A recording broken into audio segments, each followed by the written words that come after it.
ఈ రోజు మార్కెట్లో ప్రధాన మెటల్స్ రేట్లు ఎలా ఉన్నాయో ఒకసారి చూద్దాం.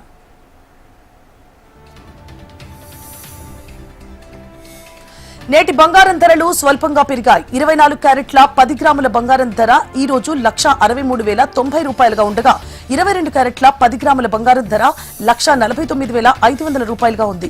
ఇక 18 క్యారెట్ల 10 గ్రాముల బంగారం ధర 1,22,320 రూపాయలు పలుకుతోంది. కేజీ వెండి 2,60,000 ఉండగా ప్లాటినం 10 గ్రాముల 57,420 రూపాయలు పలుకుతోంది. ఇక ఇతర ప్రధాన మెటల్స్ విషయానికి వస్తే ఇత్తడి కేజీ 900 రూపాయలు, కాపర్ కేజీ 1,074 రూపాయలుగా ఉన్నాయి.